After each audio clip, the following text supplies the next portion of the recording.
Guys, welcome to the Epic Dad Legacy Podcast. Hey, thank you for coming back. We got a awesome packed episode today with Matt Beaudreau. So Matt is the founder of Acton Academy and the co-creator of the Apogee Strong, which is an online mentorship program started in 2020 for young men who will become tomorrow's leaders. Apogee Strong has mentors in its program like Ian Smith, Jack Donovan, Craig Ballantyne, Ryan Mickler, Nick Kumalatsis, Nick Bear, and some other amazing men. Matt has had the opportunity to serve in all types of positions in academia and has found the light, so to speak, and has founded Acton Academy. And so today, we really dive into really all things education and how, that system is not really designed to set our kids up for success. So Matt, thank you for coming on, man. What did we chat about today? It was a great conversation, man. So, we believe that if we don't want to keep trying to fix broken people, we need to raise strong young people. So we talked about education. We talked about parenting. We talked about Acton. We talked about Apogee. We talked about how to raise dragon slayers in a time when dragons exist. Dude, love that, man. So guys, you are not going to want to miss this episode. I will link up to all of Matt's resources around Acton and Apogee and Matt's Instagram, so you guys can give him a follow. And guys, buckle up because this episode is awesome. So let's dive in. Are you ready to become the dad you know you are meant to be?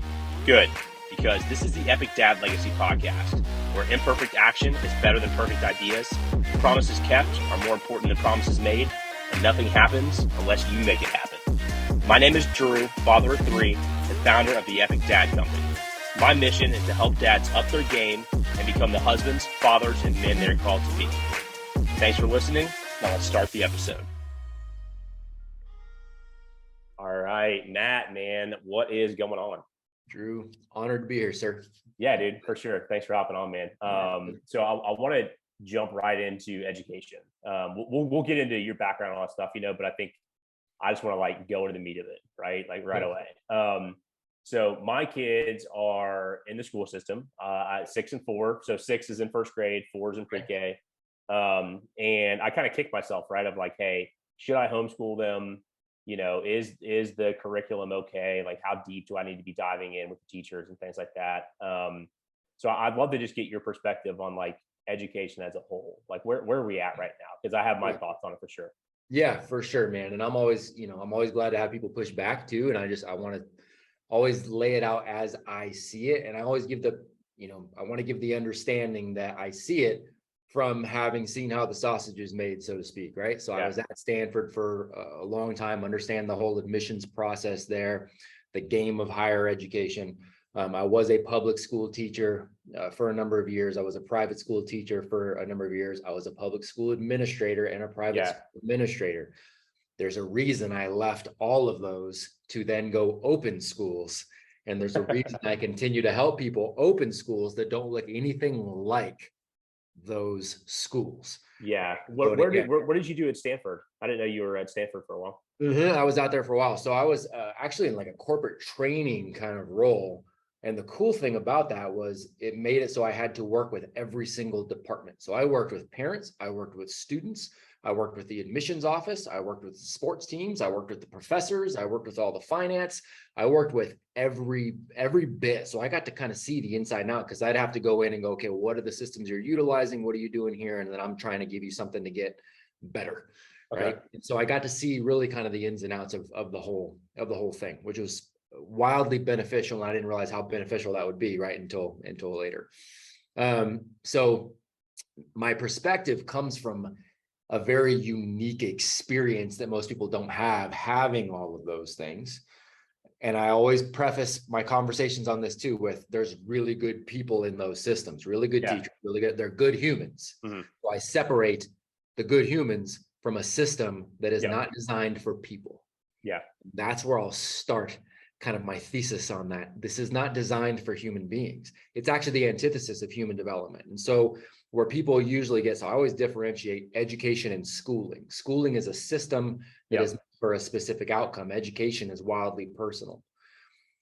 Schooling is this mass system that most people are in, and that's public schools and most private schools, right? And that's the thing that's the antithesis, because what we hear about a lot of times is Okay, well, you got the curriculum that's teaching, critical race theory, and you've got the early sexualization, and you've got, the socialist views, and you've got all that, and those are rightfully things that we should pay attention to because they don't belong in that system.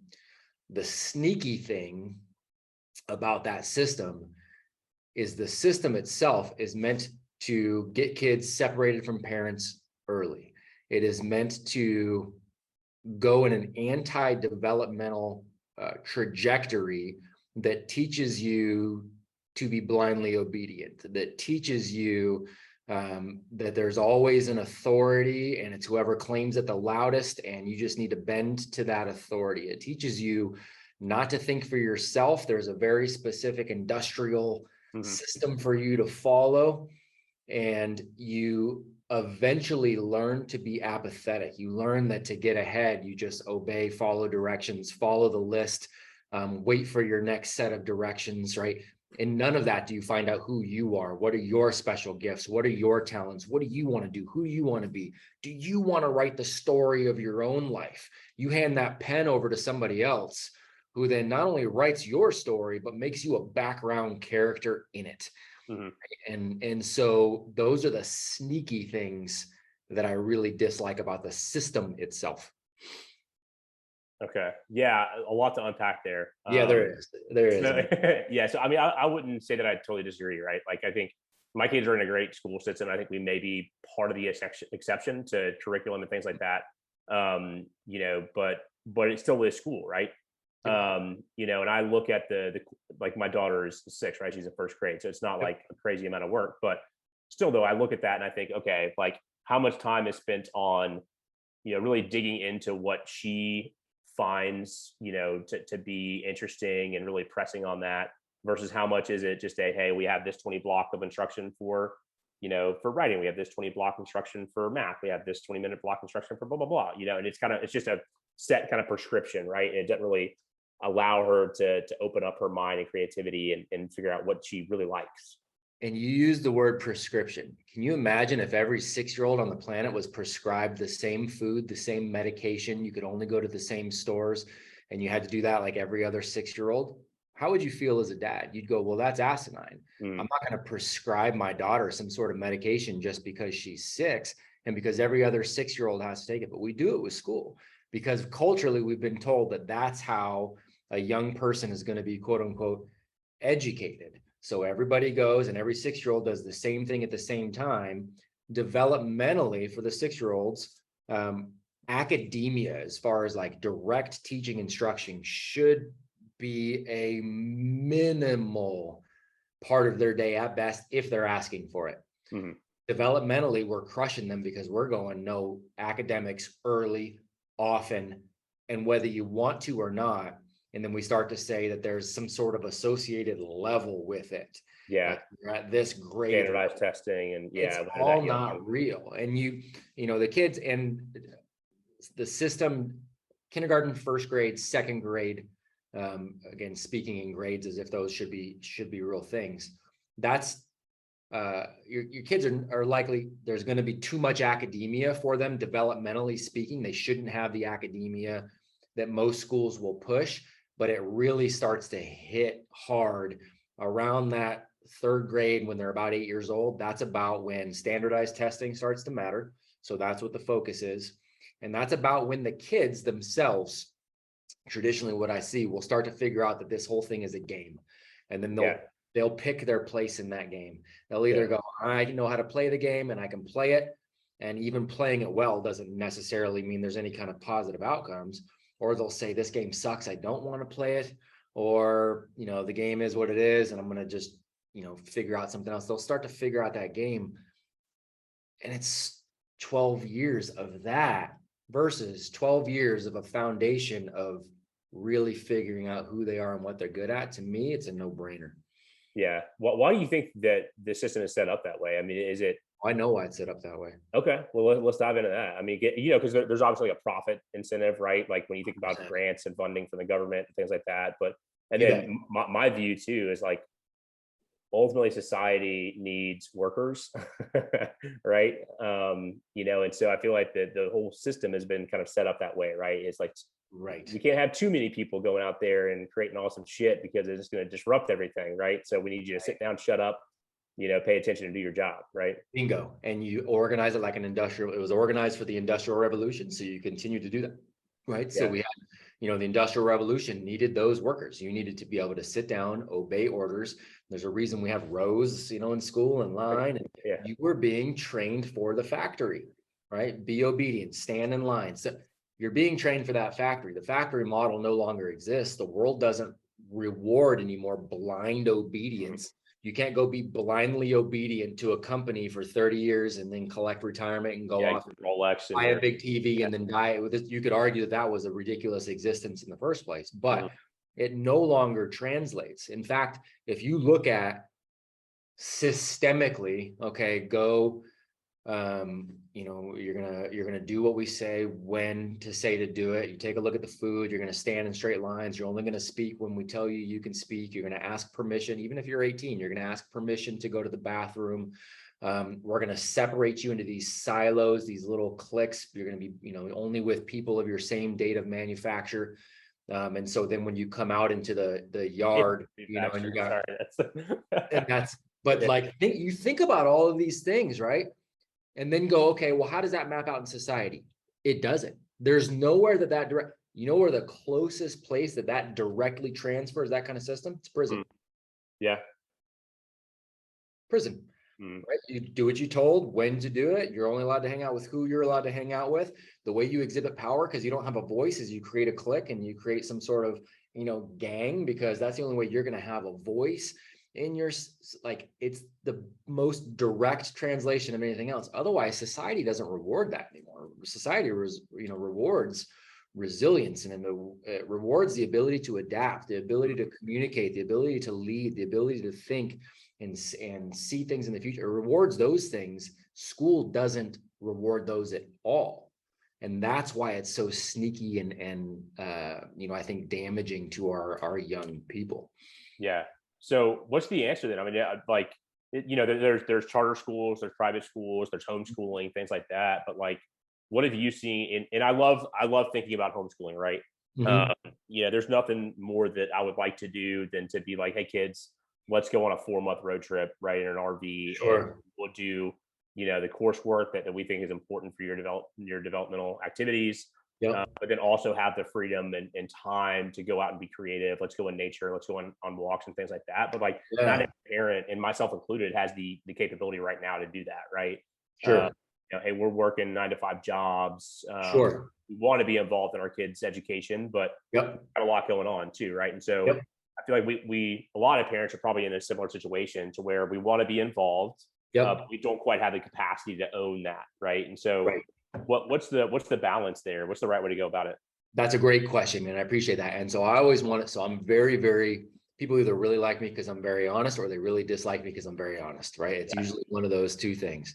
Yeah. So I always want to, again, preface all of this stuff with, this is, my the solutions and the things that I say are never an attack on not only the good people who are in that system, but the parents either. Yep. Right. This is, I am all for good parents doing good things and doing right by their young heroes.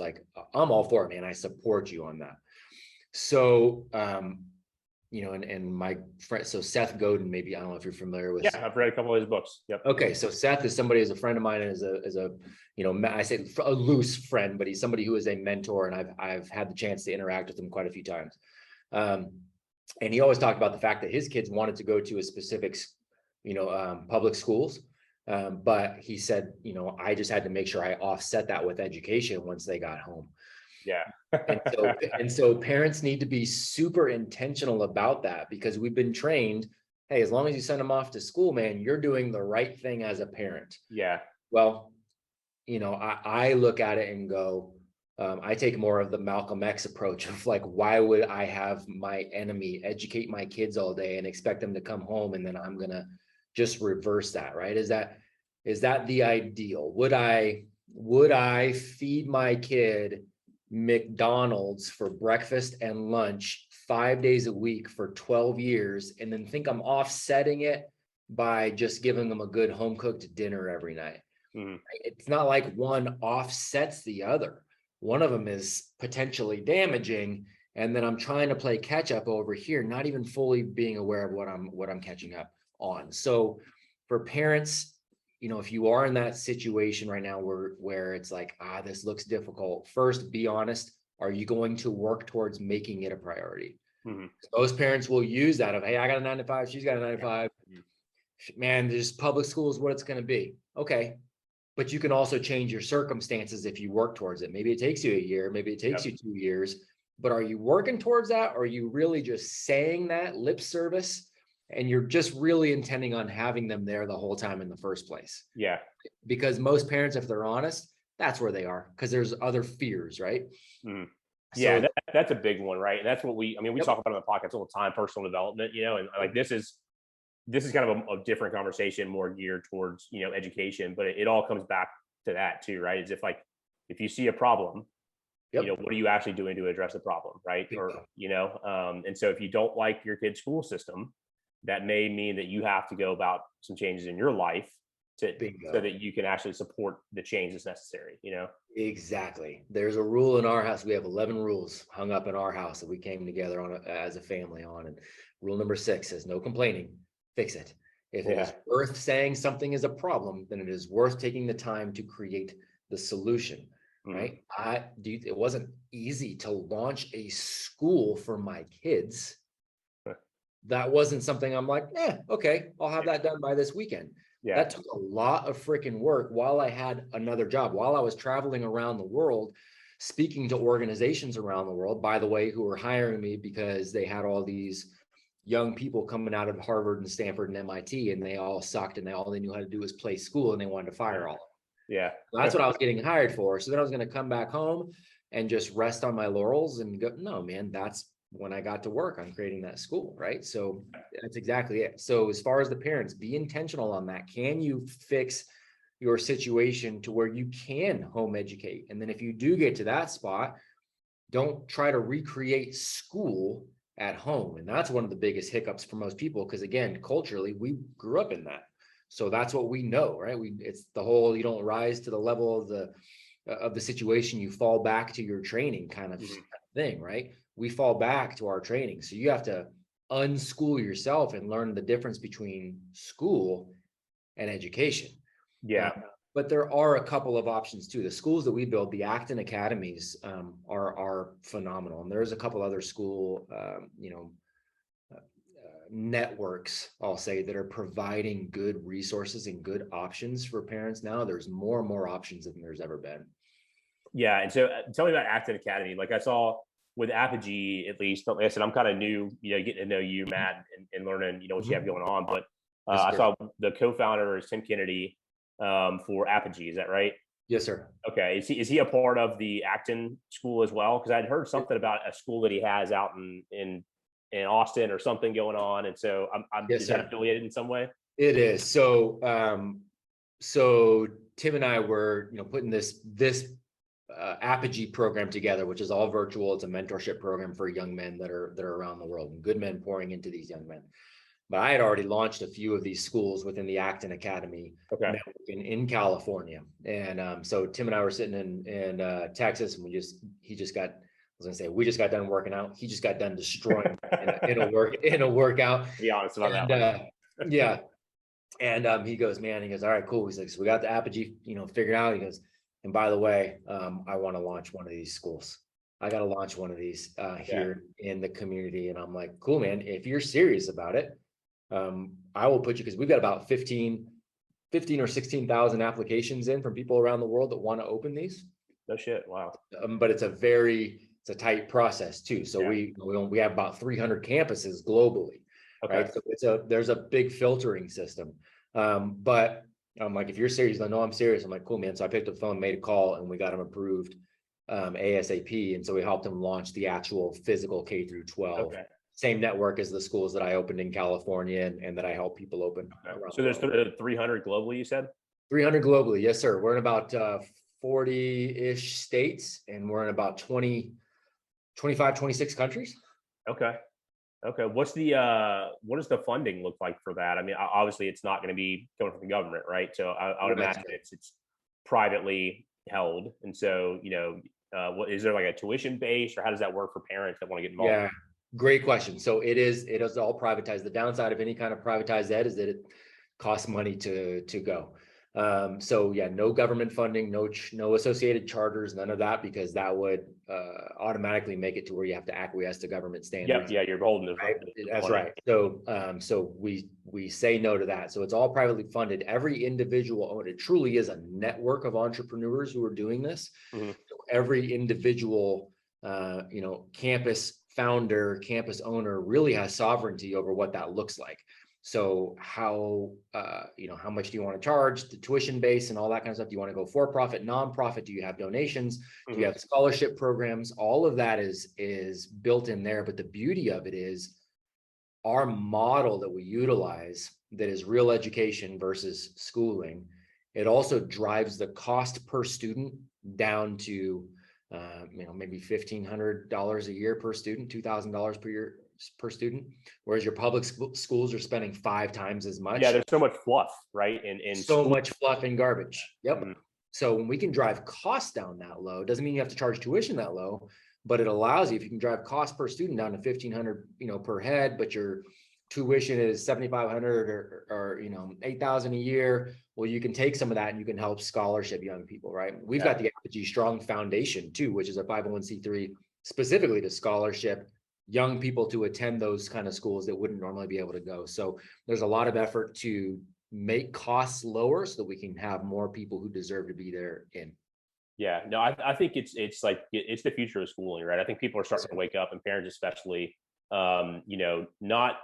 not just because of like we were talking about, that, hey, it's really set up for like a factory, right? It's hey, let's get the student in. We got to hit these bam, bam, bam, bam, bam, bam things, these milestones, and get them out the door, right? Doesn't really teach creativity. Not only for that, but just because it's become so politicized over the past 2 to 3 years, right? Like parents are starting to wake up and say, holy shit, like I don't really like what my kids are learning here.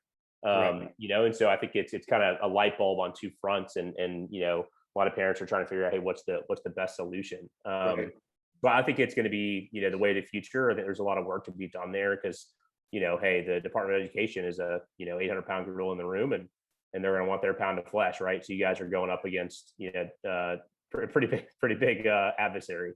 It is a big adversary, and it's a lot of times I don't even, I don't focus a lot of my work on I focus a lot of my work on the solution, right? Because again, you don't complain, you fix. And I struggle personally with where do I draw the line, because I have the unique experiences that I have. I can't speak to anything. Somebody says, hey, look, this is what's going on inside the government. This is what's going on inside the military. I can't speak to that because I'm not a part of that. Mm-hmm. I can tell you exactly what's going on in some of these organizations. I can tell you what's going on in the teachers' unions in our public education system. Mm. I can speak directly to the fact that it has nothing to do with doing what's right for young people. Yeah. But I struggle, like, how much of that because if people don't see it, they don't see it. I use that Malcolm X quote intentionally. Mm-hmm. It is the enemy, and it isn't about kids. It's actually against them. And so I struggle with how much do I share on that? Because I don't want to be that guy that's the doomsday guy. I want to be the solution guy. You know what I mean?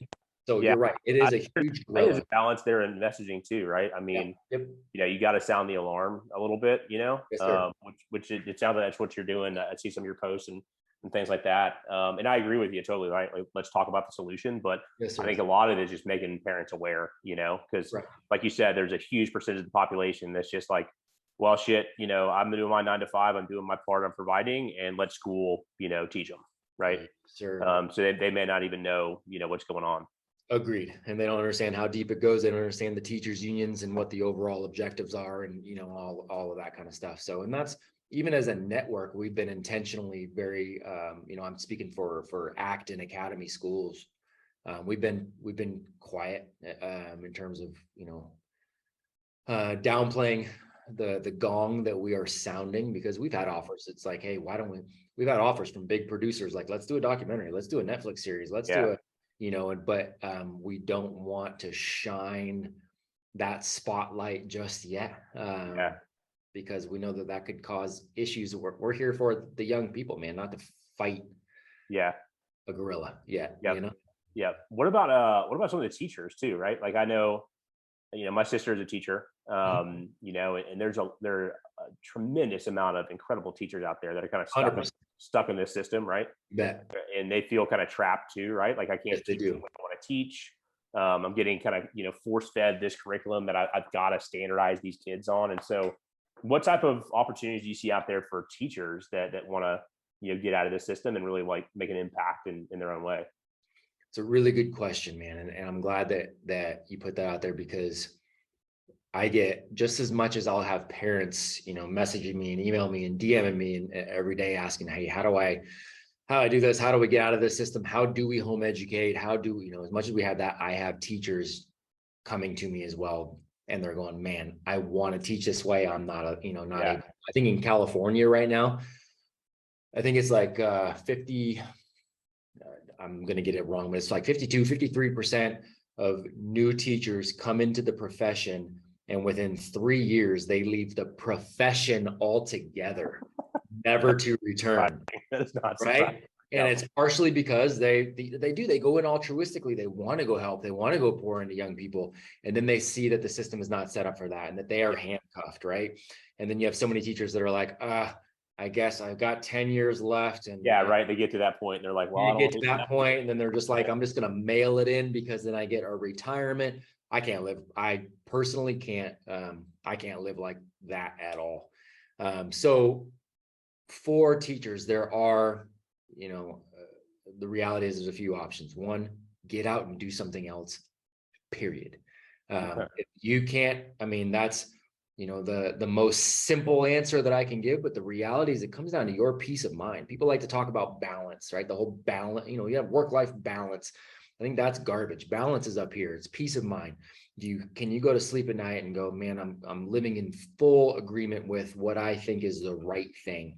And if you can't do that as a teacher, you need to get out, because that's going to bleed in to how you are with the kids. It's going to bleed into your relationships. It's going to bleed into your life. It's going to bleed into your own personal growth and development. You're just going to, it's not a good thing. So even if it's a temporary, I talked to a guy yesterday, he's like, all right, yeah, you're right. I just need to find a temporary gig and then figure out who I am now and what I want to do, because it's wrecking me. It's wrecking my relationship. Right. So even if you got to go temporary just right now, do that. But there are options like Prenda, like Acton, like, some of these smaller kind of co-op sort of communities. There's a number of ways that you can still do what you love to do and work with these young people and actually make a good income and not be subjected to, the overlords, right? So a lot of teachers that were disenfranchised, myself included, left to start Acton Academies. They've done the same thing with Prenda. Co-ops, became sort of this popular deal during COVID, but the reality is some teachers are continuing to do that. So they're going, hey, I'll take a group of, 15, 20 homeschooled students here in my area, here in my neighborhood, and they'll pay, I got 20 of them, and each of them's paying, they're paying $5,000 for the year to hang out with me. So I just got 20 that I get to pour into. I got $100,000. We're doing it out of, the community. We don't have anybody holding us accountable to it. We pull the strings on what we want to pull the strings on. Yeah. Why would you not do that? Yeah. Do you think the future of education is all privatized, or do you think there is a place for public education? Public education will never go away. Mm. Too much money, too much politics, too much power. Right. So in fact, if anything, homeschool will go away first because the government will outlaw it. And I have no doubt that will be a thing. That will be a battle in the future. I don't know how quickly that comes, but it will come. That's insane to think about. What's that?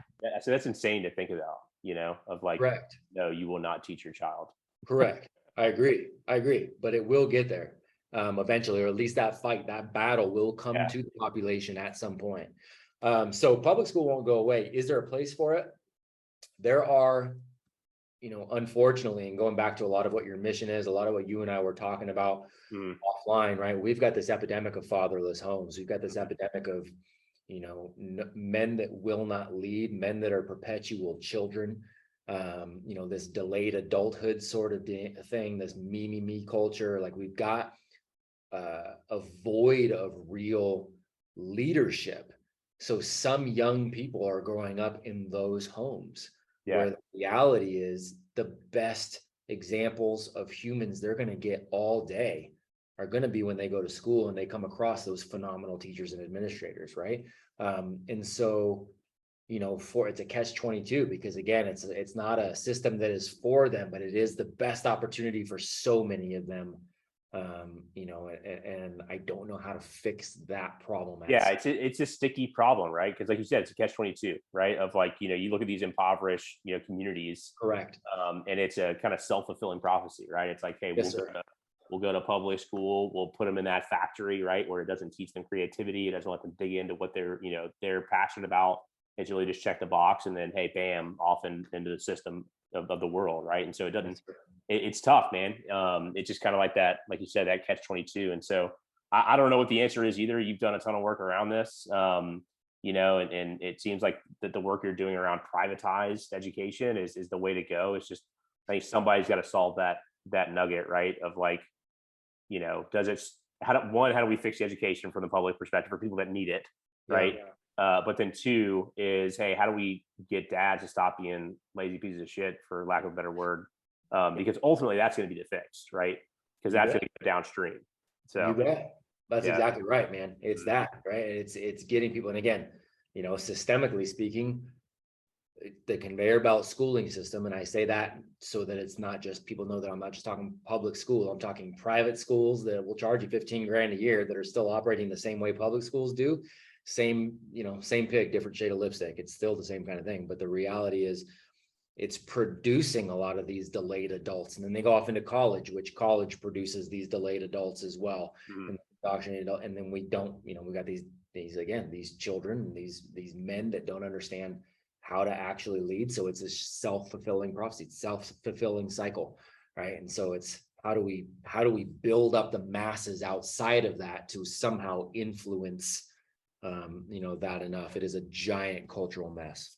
Yeah, I don't know the answer to that, man. I mean, it's one of like the toughest challenges we face, as a country. But I think it starts at the individual level.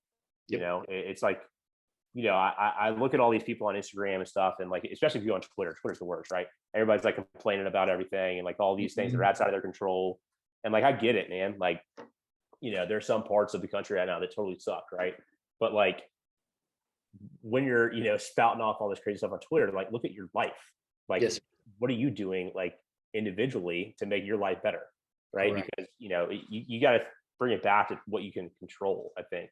Like right. what's in your sphere of influence. And so that's right. Yeah, I think like if we, us as men and us as leaders can help enough men wake up and figure out, hey, I need to fix my own life first. Bingo. Myself, my family on track, that's going to like echo across the community, right? And so I think it starts at the individual and local level. I agree with you 100%. I think it always starts at the individual and goes outwards. I very much believe that as well. And, same thing. And I've made so many ridiculous mistakes in my life, but the one thing I'll give myself credit for is I won't make them again, and I will learn from it to fix it, And so again, school, once I figured that out, I worked multiple jobs to make sure that I could build something that I could send my kids to, because I wasn't going to complain about it. I was going to create the solution. Everybody's complaining about California. We were in California, right? And everybody's complaining about multiple things in California, including owning businesses there, and the cost of living, the people, the politics, whatever you want to complain about. Great. We now live in the mountains in a different state and are in a completely self-sufficient sort of environment here on a homestead, on a ranch, right? Because that's, to me, that sovereignty was important. Was it easy to just, I didn't snap my fingers and make it, I worked towards it. And that again comes to the individual level, and our whole family worked and sacrificed to make sure that we could do that. Right. And that's it, is prioritizing that solution and working towards that solution. Again, you got a finite amount of energy every single day. You can put it towards your complaints, or you can put it towards your solution. Most people put more to the complaints than they ever will to the solution. You flip-flop that and things might start to look different. Yeah, totally, man. Yeah. So my family moved out so we're from Georgia, and then we moved out to Colorado in 2021. Okay. And we were there for about 4 months. Yeah. And yeah, it had to do with education. Yes, sir. And so my oldest one had just started kindergarten. It was, her first year in kindergarten. And we got the announcement from the school board that, hey, masks are now going to be mandatory, for K through 12. Yes, sir.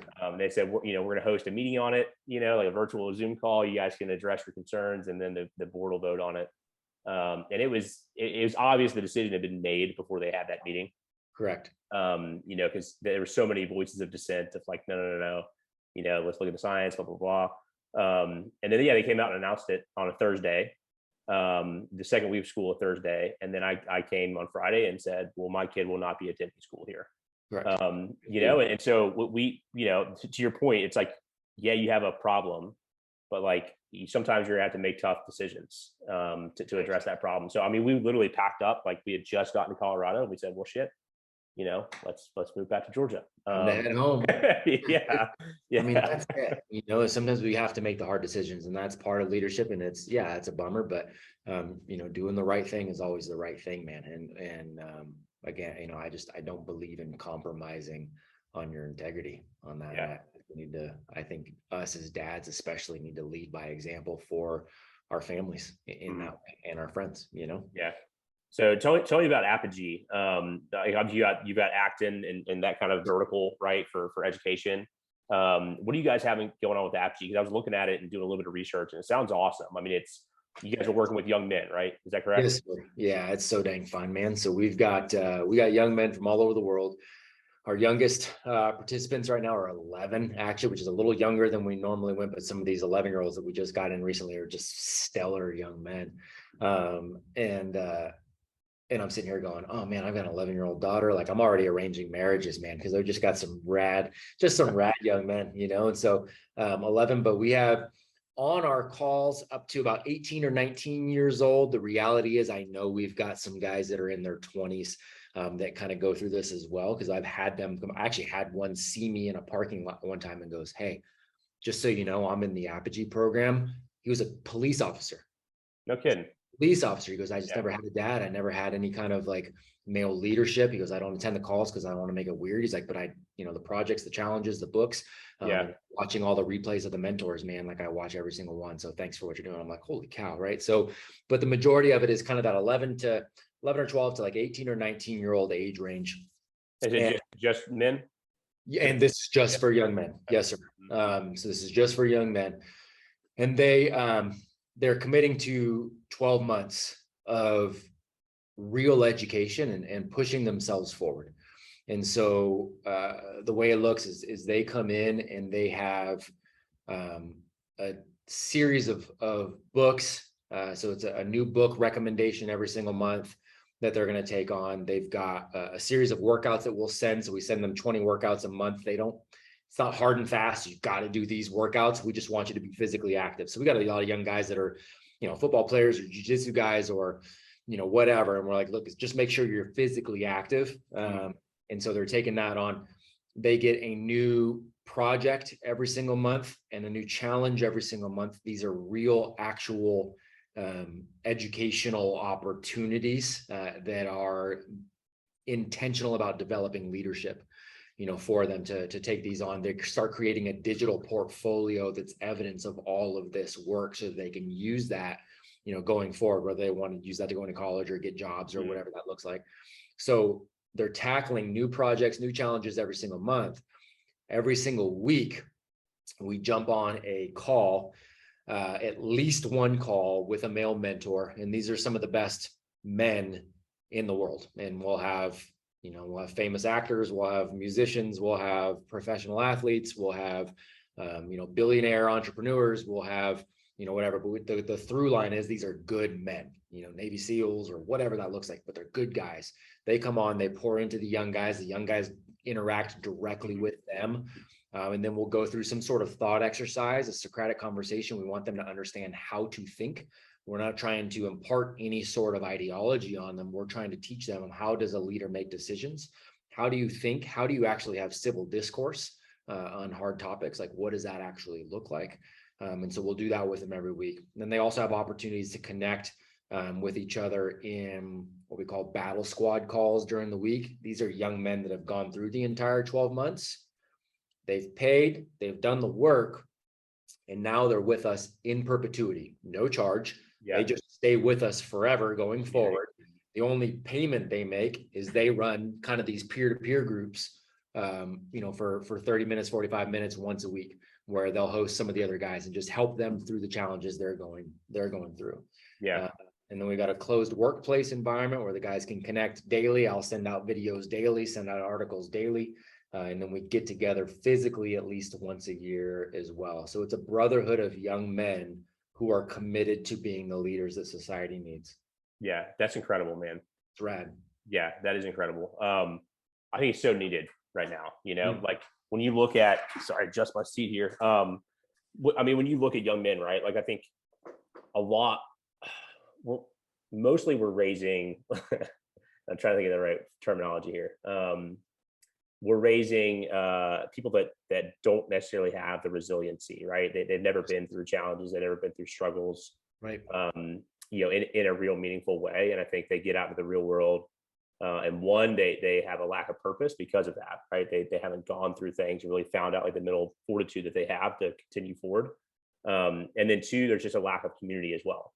Yes, so when you think about social media, which is great, it's allowed us to connect with people that we would never be able to. Sure. But to be honest, the majority of people use that just for consumption, right? And not for the tool that it is. And so it just creates this culture of young men that they get out to the world. And one, they've never been through tough times. They don't know, really what they have and what it's going to take. And then they don't have a community supporting them.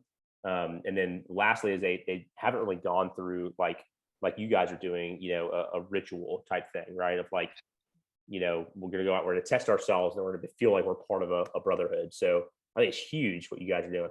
It's awesome, man. I think you're spot on with all of that, and the biggest pushback we get, because you and I talked a lot again, but Beaudreau, right, is a friend of mine, and him and Ray Kerr and Steve Eckert and Aaron Alejandrino and Matt Schneider and what they do with the Squire program. Yeah. I love the Squire program. And Nick, so we talked about Nick Kumalatos too. So we got Nick and I will be promoting the Squire program in November out here in North Carolina. Oh, right? Really? Okay. And fathers and sons and coming out. And so we're going to help that whole crew, because I love that whole thing, that kind of rite of passage sort of, right? It's a 12-hour rite of passage, fathers and sons. This is fantastic, right? The biggest struggle that we see culturally for what we do is that we're asking for 12 months. And people don't want to commit, right? We got men don't want to commit to their marriages.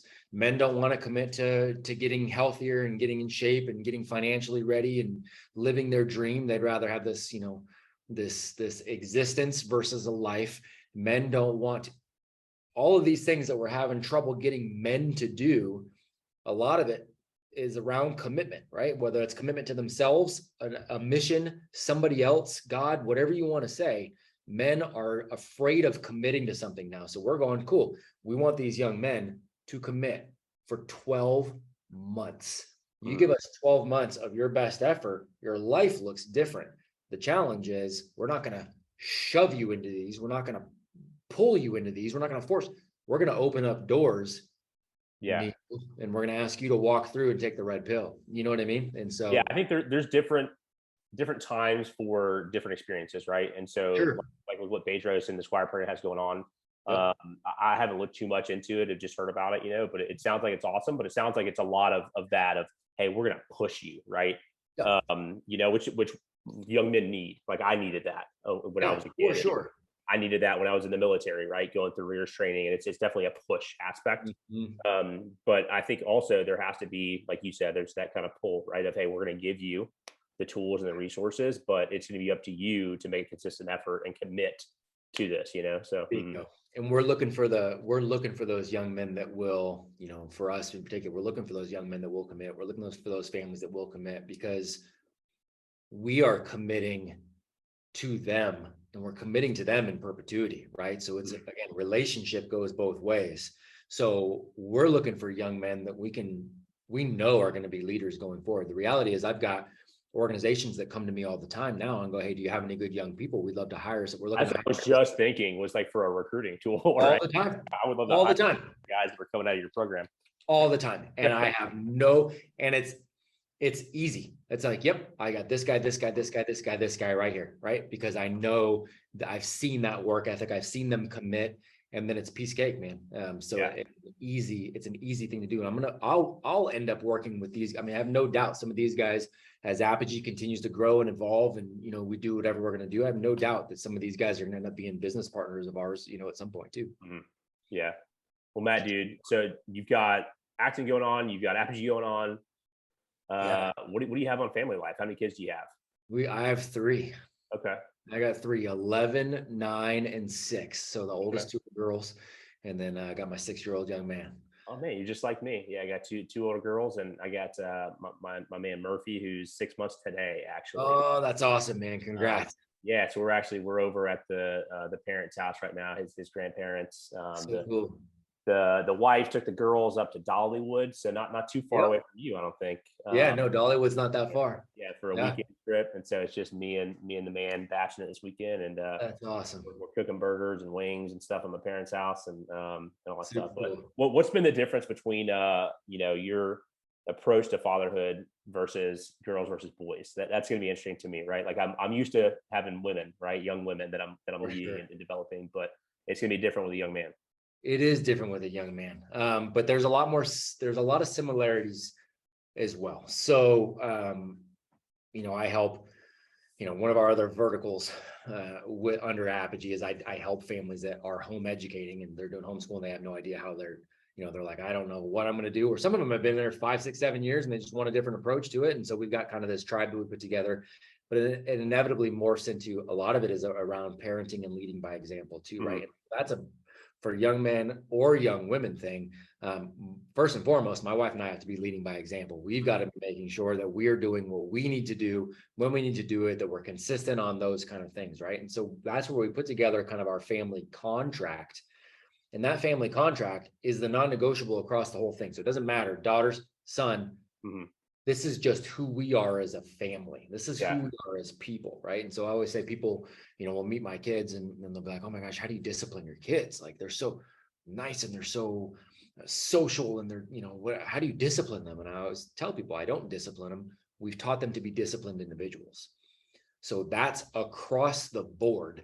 We all have our self-directed schedules. We know what everybody's doing. We have a contract that we all abide by, meaning I can hold them accountable to it. They can hold me accountable to it. Yeah. Right. And there's all of that. So it's this really collaborative sort of team environment. That's boys, girls, doesn't matter. The difference is really the boys and girls. It's subtle, man. Young ladies need their dads to show them, what a guy is supposed to look like. Like, mm-hmm. What is that? How is the man supposed to treat other people? How is the man supposed to treat his wife? How is the man supposed to treat, his daughters? The young men need the same thing. How's a man treat other people? How does a man open doors? How does a man use manners? Still needs that. Yeah. He just needs a little extra on the adventure side, right? Yeah. Yeah. Because we're wired to want to go conquer. We're wired to want to go achieve, to go climb that mountain, to go right on an adventure. We are wired that way more so than the girls are. And dad needs to be that example of like, all right, man, he needs to cultivate that with the young man and mm-hmm. not give him some sort of, distractions that check it off. This is why I hate video games so much. Yeah. For young men, it becomes the adventure they go on. It becomes the mountain they conquer. Yeah, it's not real. And it's not real. There's no danger in that, right? There's no real danger in that. There's no real actual outcome in that. There's no real accomplishment in that. And so young men need dads to cultivate that. So that's really the biggest difference at home, because everything else is, I'm leading by example. We're disciplined and moving ourselves forward, but my boy needs to be able to fight when he wants to fight with me. He needs to be able to wrestle. We need to go on and we need to go, to martial arts together. We need to go to Ninja Warrior stuff together. We need to go they need that from dad. And so that'll be one thing you and Murphy will, you guys will develop those kind of things Oh together. yeah, man. It's fun to just to kind of see the difference from when the girls were little to where he is. And, Oh, for sure. I would kind of toss the girls up a little bit, right? And they're 6, Yeah. 7 months old and they kind of giggle, but, I toss Murphy up and he just kind of gives him this look like he's just, he's like, oh yeah. Yeah. This stuff, Dad. Yeah. This is it. Quiet, Yeah. This is it. And that's rad. That's so, it's so cool. What is your family contract encompass? I love the idea of that. Is that where you're kind of, you said something about 11 rules for your family? Is that kind of outlined in the contract? It is, man. Yeah. So I'm going to bring up, I'll actually bring it up right here and I'll kind of give you the, I was asking if you'd be willing to I'll kind of share the 11. And the whole premise came from the Acton Academy. So every studio at Acton has a contract that the students in the studio will come up with, and it's essentially the character side of it, right? It's the value, it's the driven, like, here's who we are and here's how we are going to interact while we are here. This is our sacred space. So these are our boundaries, and it gives tangible things to point back to for them, and I love the idea of that, right? Like I said, I'm in the corporate space and I've been, fairly successful in leading teams and the military, like leading, larger organizations. And I feel like I do very well at that in that type of space. Right. But have always struggled to say, okay, how do I bring that back home to the family? Totally. Without feeling like I'm being a tyrant, because you want the home to be a relaxing space and things like that, right? And, you bet. Well, here's the deal. But here's the deal. Real, Jocko, what does Jocko always say? Discipline equals freedom, right? Yep. Mm-hmm. So the real discipline around that's built in, once you have that structure, it's the freedom to be relaxed. It takes away what's okay. It takes the tyranny away. Yeah, it takes it away, but it only takes it away if a couple of things are present. One, everybody has input on those rules. Everybody sits down and talks about those. You have a conversation around it. Yeah, the parents are going to have more say and more insight, but you can get the kids to really kind of give you, the kids they know the right things, right? They have an idea of what that looks like. So, but they are a part of that creation of it. And then the most powerful part, if you want to make sure to keep tyranny away. So we call our campuses Acton Academies because Lord Acton is famous for saying power corrupts, absolute power tends to corrupt absolutely, right? It's that saying. So the beauty of these family rules, the family contract, is it actually creates somewhat of a version of almost a flat organization, right? So it almost eliminates the hierarchy a little bit if you do it right, because I'm beholden to these rules as well. Bingo. And the kids have the ability to call you out. Yes. And as long as they do it respectfully and in terms of, and they can point it out and go, hey, look, Dad, rule number 6 is no complaining, fix it. You do look like you're complaining a little bit. Do you have a solution for that? Well, the tyrant goes, do as I say, not as I do. Right. When the reality is your kids will always do what you do before they do what you say.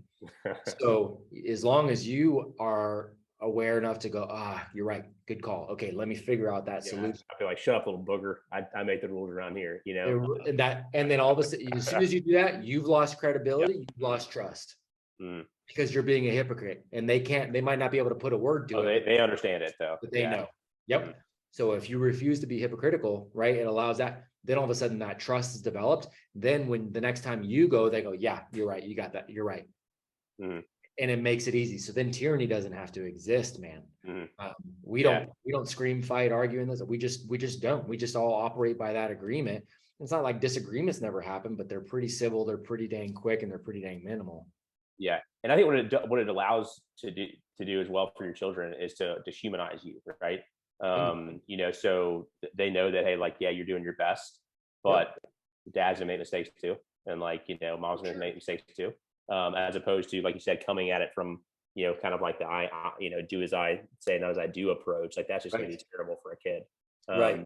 So it lets them show that, like, hey, dad is trying his best. He doesn't have all the answers. But he's not going to be hypocritical, Exactly, man. Exactly. And that makes all the difference in the world. So the 11 that we have, there's always, there's context in for each one, but the first one is being honest. And we always say, be honest, starting with yourself. So it's, number one, they know mom and dad will never lie. They'll never lie to them. And that includes, and again, this is parents take it, do whatever you want with it, take it with a grain of salt. But that includes things like Santa Claus, right? We just don't do it because it's lying to the kids. And so they know. I just don't want them ever to be like, wait a second, you told us this when we were younger. Did you ever have your kids have Santa Claus? We start with my oldest, the first couple of years. Yeah. We were like, you know what, man, this just, I don't think we want to do this. We changed our mind, and that was, and it's okay for people to change. That's another thing adults have issues with. Dude, it's okay to change your mind. Yeah. Right. If you think you're making progress. So for us, it was just like, you know what, man, I don't want them to ever be like, you told us this, that wasn't true. What else are you telling us right now that we'll find out later? Right. For us, it was just like, we're not gonna play that. So but then there's also that caveat of starting with yourself, right? Being honest about who you are, what you want to do, where are your shortcomings, what decisions are you making, it's that kind of stuff. So that's number one for us. Number two for us is be a copycat.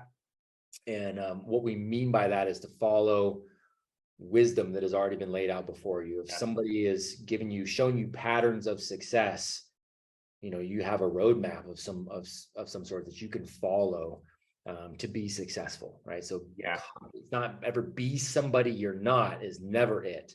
But if you can take bits and pieces of what people have done that are good that you want to then copy. Don't be the guy with the arrows in your back. There's been a lot of people that have paved the way. Exactly. Copy the process. So third one is to be an emotional ninja. Again, we live in a society that emotions become somehow misconstrued with facts. And it's not that emotions are bad things, because they're not. It's a human part of that. Emotions are great, but you shouldn't be controlled by them. We believe it's better to be able to control those on your own. Understand why did I get upset about that, or do I need to be mad about that? Whatever. So controlling your emotions to be able to make better decisions. Being the hardest worker in the room is relatively self-explanatory, but we always give the caveat of especially if you're the only one in the room. Meaning, I love that. Right? Yeah. Meaning, make sure you're just giving your best effort in whatever it is that you're going to spend your time on. Be the best version of yourself. The next one is be the nicest person in the room. Again, caveat. Are you thinking, the best about people? Are you looking for the positive? Are you looking for, you can sit with your thoughts and look for all the negative stuff and go, woe is me, or you can look for the positive things. Next one is no complaining, fix it. Next one is think, because most people won't. We believe most people are very, very reactionary instead of proactive, in terms of almost everything in life. And again, school, I think you got 92% or something, people go through school. Why? Everybody does. That's just what you do. Yeah. Well, you don't stop and think. Yeah. Just because everybody else does something. It's that, you and I grew up with the whole, if everybody else jumped off a bridge, would you? Or if all the lemmings were running off, the edge of a cliff, would you do it too? And everybody goes, no. Lies. Most people absolutely do what everybody else does all the time for almost everything. Yeah, look at the past 2 years as a broad example. Very, very specific example for sure. Next one is discipline equals freedom. That's, we stole that from Jocko, but it's very much, that same concept. Memento mori, and that's not a fascination with death. For us, it's a fascination with life. It's the reality that this ride ends, at some point. So we be intentional about what each day looks like. You are personally responsible, meaning if there's something to be done and something to be fixed, it is on you. It starts right here as the individual. Take care of your own stuff first, and then the rest of life tends to work out. And then the last one for us is doing the right thing is always the right thing. You don't compromise on your integrity. Yeah, I love those, man. And I love the idea of having that family contract. I just went through an exercise with my business called a vivid vision. And so it's basically, I project out 3 years into the future and say, this is what my business looks like. Right. And with that, I created, brand values and like things that we're not going to compromise on as a business. And so it's been extremely impactful to the business. And I'm going to take this as a challenge to myself. Cool. And our family to take a look at that and really write the vivid vision for our family. But with that, one of the outputs would be a family contract like this. Yeah, man. Yeah, that's awesome. It's powerful, man. It really is. And it just gives, it just makes things very easy. It's a lens through which we all can look at the world, and it makes decision making very quick, very easy, especially for young people, because I want my kids to make decisions. And, the way kids learn to make good decisions is by having a bunch of choices to make that are all good decisions, but they get to make decisions. And it just gives them a very clear view of, okay, well, this is kind of what I want to choose. Does this match up? Yep. All right, we're good. Let's go. Yeah. Yeah. Awesome, man. Well, so where can people find out about you? I'll link to everything, but I know you're pretty active on Instagram, Matt, as well. Yeah. Can you let people know where to go to find you and learn some more information? Yeah, I appreciate it, man. Yeah. Active on Instagram, just at my name. There's new scammer accounts every week, but it's just my name with no underscores or anything like that. People can email me directly, matt@apogeestrong.com. Check out apogeestrong.com. Check out the actonacademy.org. So you can see all the schools. And if you're interested in home educating, educatingmoderndayheroes.com is our tribe of home educating parents. Raisingdragonslayers.com is our parenting vertical. So just trying to build strong young people in every way we can. Dude, super important work, man. Like when you take a look at your job as a parent, right? Like ultimately it's to set them up for success so they can make those decisions, right? Yes, they're not going to be at home forever, and you've got a limited amount of time. And then they're out there, and you just want to make sure that you're doing the best that you can to instill the values, right? That they can make those correct decisions. So I think that the work you're doing is phenomenal. I'm as my kids start to get older, right, I think education is going to become a lot more important for me. So me personally, I'm going to look into Acton and see what you guys have around the area down near Atlanta. I'm sure you probably got one or multiple, in the area. So Matt, man, you're not too far from me. So whenever I'm up in Asheville, I'll let you know, man, we get together. So that'd be awesome, man. It would be my pleasure, man. I appreciate the work you're doing as well and bringing attention to something that very much needs a spotlight on it, man. So the honor is mine. Awesome, man. Well, guys, that'll do it. We'll see you on the next episode.